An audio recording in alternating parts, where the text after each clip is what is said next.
Okay, we're going to continue now to the 16th of Nisan, which is the conclusion of chapter 40.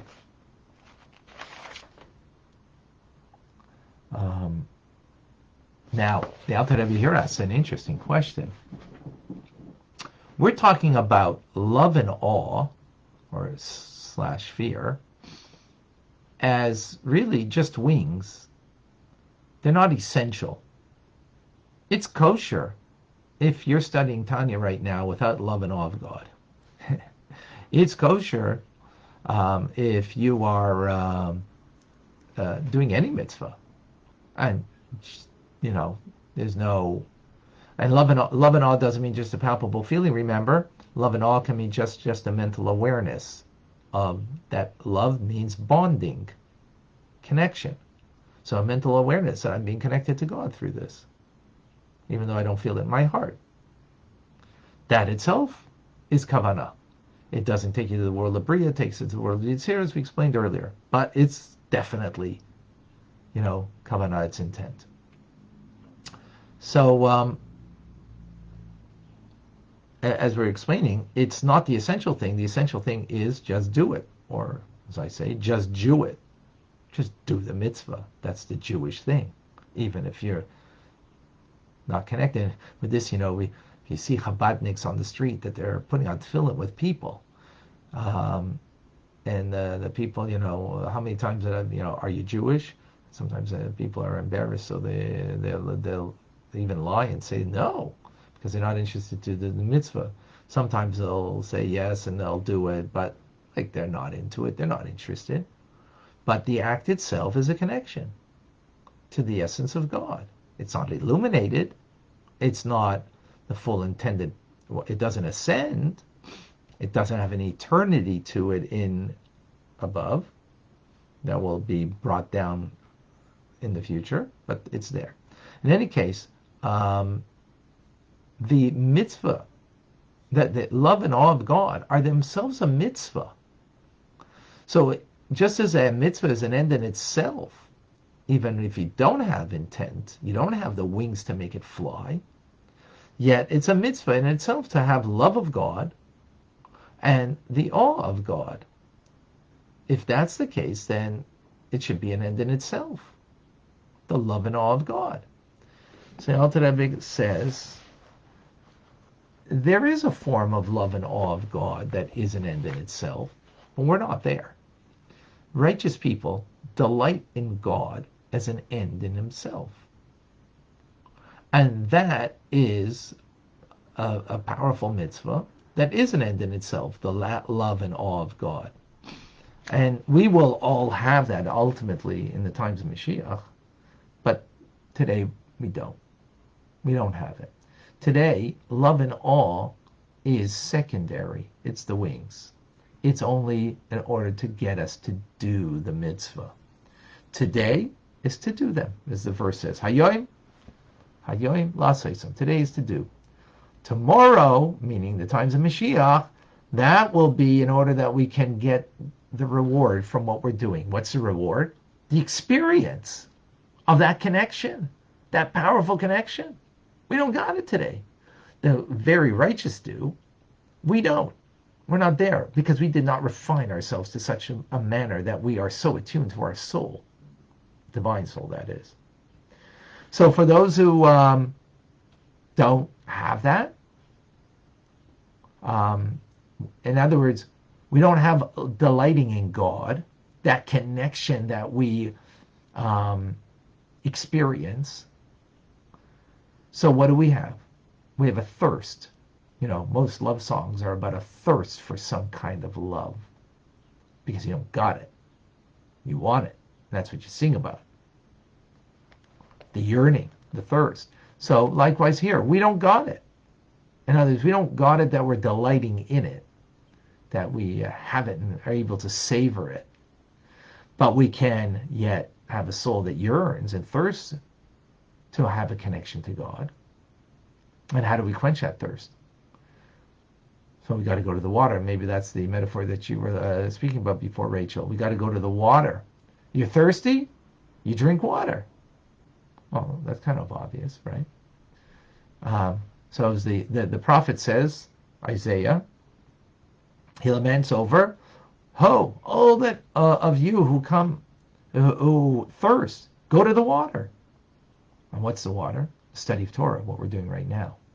In other words, if you really thirst for God, meaning that you have a yearning to connect, then that will ultimately bring you to want, or what it should bring you to, is to want to learn Torah, because through that Torah, that water will quench the thirst. It will quench the thirst of the individual. Now, the fool who says, I want to connect, you can't connect to God just because you want to connect to God. You need the vehicle in order to connect to Him. And God gave us that vehicle through the Torah study and mitzvahs, of course. But here specifically, the yearning of the soul that it wants to, it's thirsty. It is thirsty. And we're living in a world today that the people are thirsty. They're thirsty to connect. We live in a world of such disconnection. You think we have all the ways to connect today. We have social media. We have we have everything at our fingertips that we could be more connected than ever, and yet we're disconnected today, perhaps more than ever before. Perhaps we're more disconnected than ever before. All the tools are there, but somehow in ourselves there's a void, there's a lack. So the prophet says, you want to connect, which is the ultimate connection, is to God. Through God, then if we're connected, then we are genuinely connected to ourselves. And when we're genuinely connected to ourselves, then we can be connected to other people in a truly healthy way. And that's what the prophet is saying. Through the study of Torah in particular, can bring you to that connection, to quenching that thirst. That is the end of chapter 40. Any questions, any comments, any thoughts before we go on to the next chapter? We're not finished.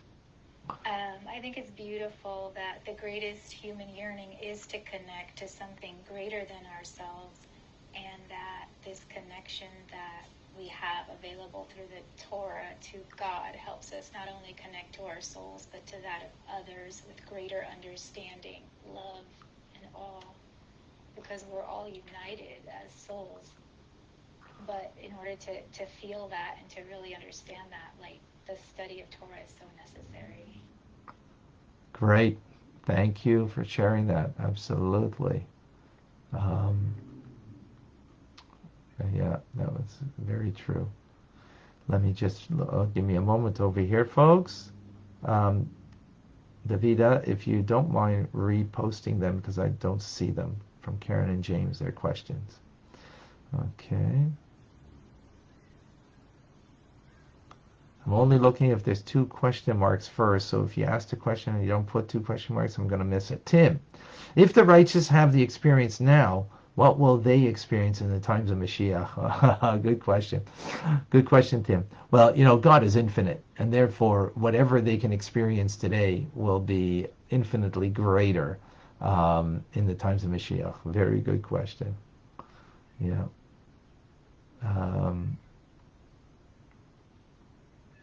Thank you, Davida. Okay, just going to wait one more moment, and then we're going to go into actually today's class for the 17th of Nisan, chapter 41. One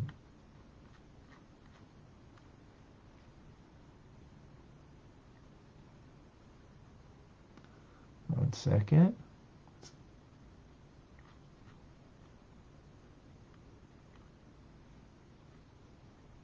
Okay, I don't see it there. Okay.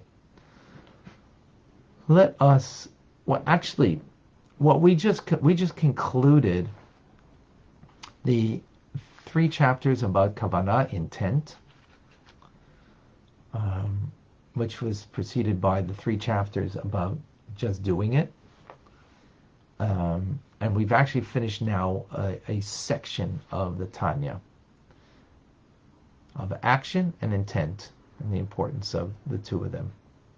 So just briefly, through the act, there's a divine connection, which is very unique, because through an act, you're engaged in the physical world and you're engaging your animal soul and body, and therefore there's a transformation of your physical reality and the physical world around you through the act of a mitzvah.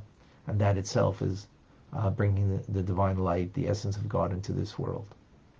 Through intent, we illuminate it and we make it ascend and has an eternal connection that we will ultimately experience in the times of Mashiach. That's in brief. Okay. Why did Moses have to hold the staff up all night? Okay, I'm not certain. I'm not certain what the context is there. Talking about the splitting of the sea.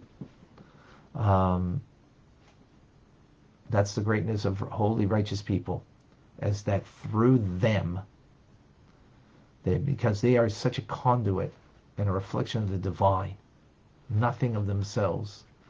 They are the ones who bring that divine light into this world in a very clear, illuminated way. And therefore, Moshe, holding up the staff, the sea would split.